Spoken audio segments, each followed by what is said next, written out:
Au programme, je le disais, la relation tumultueuse entre les investisseurs institutionnels et les cryptos. Malgré une année compliquée pour le marché des actifs numériques, il continue malgré tout d'attirer les investisseurs institutionnels. Et ces investisseurs ont besoin d'être accompagnés, notamment pour intégrer dans leur système la fameuse blockchain. On en parle avec le vendeur institutionnel de Société Générale Forge qui développe une solution dédiée à cette intégration. Damien Fontagny est notre invité. Bonjour. Bonjour madame, merci de votre invitation. Merci à vous d'être avec nous aujourd'hui dans Smart Patrimoine. Ma première question est simple. Quand et comment est née cette entité Forge au sein du groupe Société Générale ? Alors la Société Générale Forge est née d'une initiative du PDG de la Société Générale qui est, à travers un Internal Startup Call, de générer des projets en interne auprès des collaborateurs, et certains projets ont fusionné pour donner naissance en 2020 à la Société Générale Forge, qui permet aux émetteurs de titres financiers d'inscrire ces titres sur des blockchains publiques de manière native. Donc c'est un projet vraiment maison avec au départ des collaborateurs de Société Générale et ensuite d'autres collaborateurs se sont agrégés à l'initiative. Donc le constat c'était quoi ? Comme je le disais, que les investisseurs institutionnels sont en effet séduits et de plus en plus séduits par les actifs numériques, mais qu'il manquait donc de solutions fiables, notamment pour gérer des produits financiers numériques enregistrés sur la blockchain. C'était ça le constat ? Exactement. Le législateur français a permis l'inscription de titres financiers dans des dispositifs électroniques d'enregistrement partagé. C'est l'appellation juridique pour la blockchain dans la législation française. Et donc, Société Générale Forge permet aux investisseurs institutionnels d'émettre et d'investir dans ces titres inscrits en blockchain, autrement appelés security tokens. Donc, à partir de là, nous avons réalisé plusieurs transactions depuis 2019, impliquant des émetteurs de la Société Générale, mais aussi des émetteurs tiers, tels la Banque européenne d'investissement, pour une émission de 100 millions en 2021, qui a été placée auprès de nombreux investisseurs institutionnels, banques, compagnies d'assurance, banques privées ou asset managers. Vous allez peut-être nous donner quelques exemples de transactions, justement, tout à l'heure, pour qu'on comprenne bien. Vous avez dit security token. Est-ce que vous pouvez redéfinir exactement ce que c'est ? Alors, les security tokens sont des titres financiers de plein droit, au sens de MiFID. Et ce sont des titres qui offrent la particularité d'être enregistrés dans des blockchains. C'est-à-dire que les blockchains, nous utilisons pour notre part, Société Générale Forge, des blockchains publiques de type Ethereum ou Tezos. Et nous permettons l'inscription dans ces blockchains de ces titres financiers à travers des smart contracts qui sont déployés et la possibilité de voir la possession de chacun de ces titres, ainsi que les transactions et les positions de chacun des investisseurs. Et ceci en toute transparence, avec une facilité d'accès pour tout intervenant, 24 heures sur 24, 7 jours sur 7. Vous allez nous expliquer comment vous faites ? Pourquoi les blockchains publiques ? Alors, les blockchains publiques, ça a été un parti pris de la Société Générale Forge dès le début, d'utiliser ces infrastructures qui existent déjà, qui ont prouvé leur robustesse, leur fiabilité, leur efficience en termes de coûts, parce que lorsque vous passez des transactions en blockchain publique, vous ne payez que quand vous utilisez et vous passez une transaction. Si vous utilisez des blockchains privées, comme son nom l'indique, vous avez des coûts de setup d'infrastructure, des coûts initiaux et des coûts de maintien d'une infrastructure qui sont pesants. Et on voit l'évolution de l'industrie financière évoluer de plus en plus vers des blockchains publiques pour un grand nombre de projets. Et donc, nous avons fait le choix, comme nous sommes une institution, une entreprise d'investissement, pour effectuer les contrôles nécessaires au milieu bancaire, de rendre le token permissionné, c'est-à-dire qu'au lieu de permissionner la blockchain, nous avons permissionné le token. Donc l'ambition, c'est la tokenisation, c'est ça, d'actifs financiers ? Exactement, au sens très large. Nous avons commencé par les obligations, qui nous semblait le produit le plus simple. Ensuite, les produits structurés, qui sont une variante d'obligation, dont les coupons et les remboursements sont liés à d'autres actifs.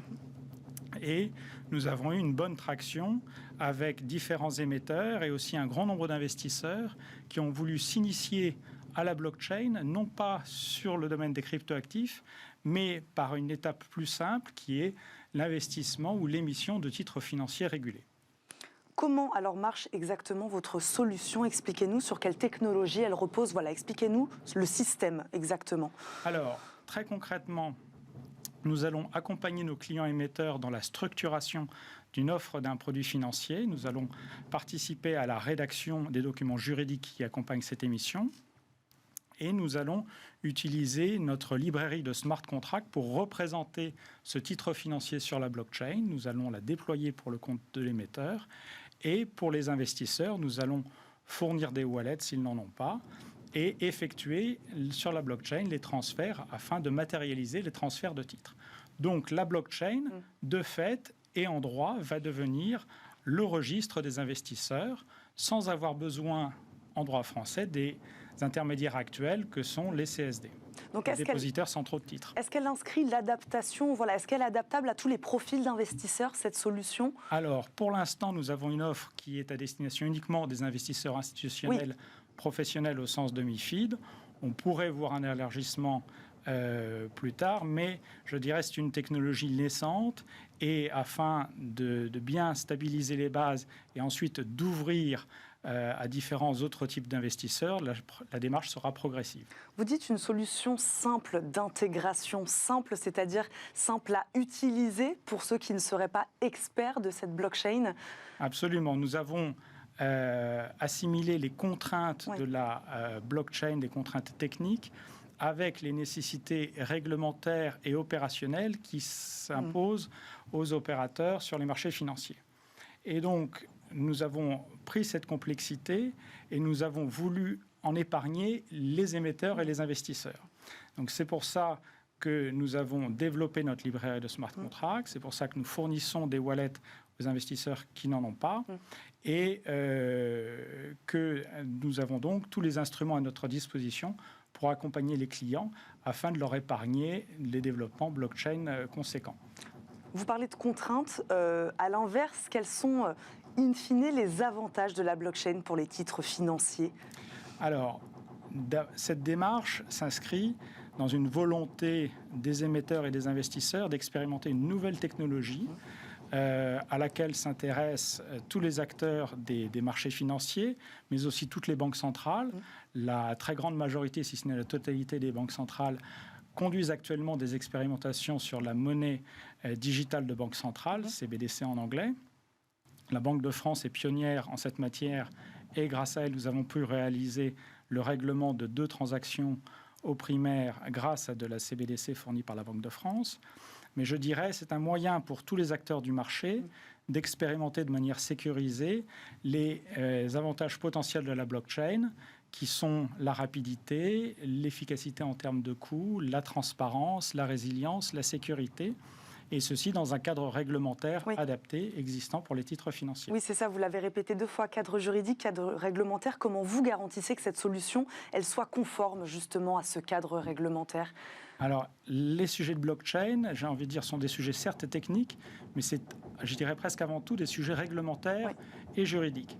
C'est pour cela que nous avons fait le choix, filiale de la Société Générale, d'être enregistrée en tant qu'entreprise d'investissement, afin d'offrir à tous nos clients les garanties juridiques pour que cette émission soit bien conforme en droit et que donc les titres émis soient bien traités comme des titres au sens de MiFID. Comment il évolue ce cadre réglementaire? Est-ce qu'il évolue beaucoup d'ailleurs? Alors il évolue de manière continue depuis 2018 en France, avec la prochaine grande étape qui sera l'année prochaine l'ouverture du régime pilote qui permettra pour la première fois aux security tokens d'être négociés sur des plateformes de négociation, sur des trading venues en anglais. Ce qui n'était pas possible aujourd'hui sera possible demain avec la création de nouveaux statuts, avec la création de DLT MTF, donc des Multilateral Trading Facility liées à la DLT, Distributed Ledger Technology ou blockchain, mais aussi des entités en charge du règlement livraison et des entités qui pourront combiner pré- et post-marché. Donc un nouveau monde s'ouvre pour les security tokens afin de leur permettre d'avoir toutes les capacités et toutes les fonctionnalités d'un titre existant dans les infrastructures traditionnelles. Qui sont vos clients aujourd'hui? Qui sont ces investisseurs institutionnels? Alors c'est très très vaste. Nous avons des banques, des compagnies d'assurance, des asset managers, la Banque européenne d'investissement qui a émis une obligation de 100 millions avec nous. Et leur motivation varie selon le type d'entité. AXA IM et Generali ont déclaré qu'ils avaient investi dans l'obligation EIB. Et chez eux, on peut dire qu'il y a plusieurs types de motivations. Donc, il y a accompagner la transformation digitale des organisations, c'est effectivement essentiel. Et SG Forge propose en quelques semaines de pouvoir émettre ou souscrire à un titre digital nativement inscrit sur la blockchain. Deuxièmement, comprendre et mesurer les bénéfices opérationnels liés à l'utilisation de la blockchain à travers un cas pratique. Donc, c'est une démarche d'innovation. Et enfin, pour ces organisations, être pionnières, vraiment comprendre les usages potentiels de la blockchain et communiquer dans le marché à propos de ces émissions. Vous donniez un exemple d'une obligation à 100 millions d'euros. Est-ce que vous avez un exemple de transaction notable, concret, qui pourrait nous aider encore plus à comprendre sur quel type de transaction vous travaillez? Alors, nous avons émis des obligations émises par Société Générale ou par EIB, mais aussi nous avons été les premiers à émettre un produit structuré sur blockchain public, un autocall qui a été remboursé cette année. Et donc, toute l'opération s'est bien réalisée, de l'émission jusqu'au remboursement. Donc, on élargit petit à petit le périmètre des produits pour lesquels on peut offrir des solutions, mais aussi on regarde également à d'autres juridictions et avec une attention toute particulière aux évolutions réglementaires en Union européenne qui permettent le développement des security tokens. Le périmètre des produits évolue, le nombre d'investisseurs institutionnels attirés par les cryptoactifs évolue aussi, ça vous le constatez au quotidien? On constate un intérêt croissant des investisseurs institutionnels, que ce soit du côté émetteurs et investisseurs, pour expérimenter cette nouvelle technologie avec une transaction réelle. Nous ne réalisons pas d'expérimentation ou de tests, nous effectuons des transactions réelles, valides de plein droit. Merci beaucoup Damien Fontani d'être venu nous voir aujourd'hui sur le plateau de Smart Patrimoine, d'avoir parlé de ce sujet d'avenir. Je le rappelle, vous êtes un vendeur institutionnel chez Société Générale Forge. Merci beaucoup de nous avoir accompagnés. Tout de suite, c'est Enjeu Patrimoine.